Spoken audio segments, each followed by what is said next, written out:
Temperatures are going to just get hotter and hotter over the next 24 to 36 hours. By the weekend, we'll have the hottest weather of the summer so far, and we could end up with one of the hottest, heat waves that we've seen in quite some time. The only one that kind of rivals this would probably be 2007. Now, we did hit 100 degrees 5 times back in 2015, but it was within about a week and a half. This is going to be consecutive. So the temperatures start to crank up this weekend. Air temperature is 100. The feel-like readings are 105 to 110, and it stays dry. Now, it doesn't mean there won't be storms out there, but the overall chances are 20% or less. If you get a storm, you're going to be incredibly lucky. And tonight, there were a couple tiny showers that we're trying to move into Cleveland County.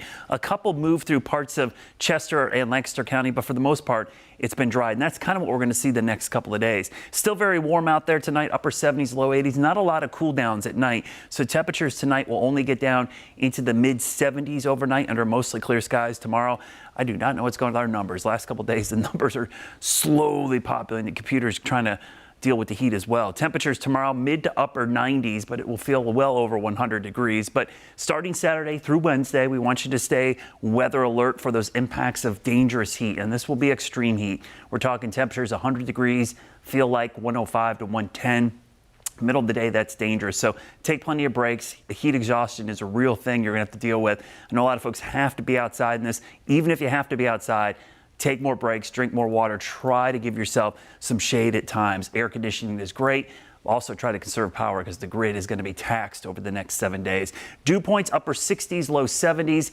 That is pretty high. And temperatures near 100, that's going to drive those heat indices to the danger category. Ridge of high pressure, we call it these heat domes, is kind of parked over the southeast for the next couple of days.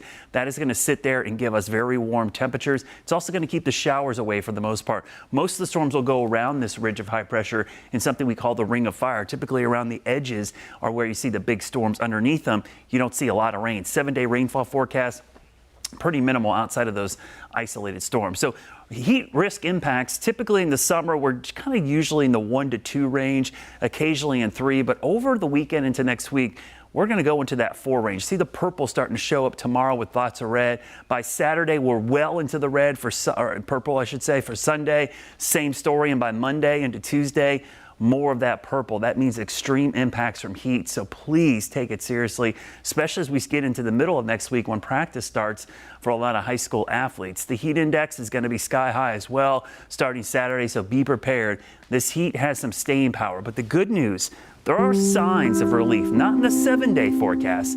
That's all hot. That might be the hottest stretch of weather we've seen for a 7-day period on record, but the 10-day forecast does show a significant cool down possibly by next weekend with highs possibly in the mid 80s with a chance of rain.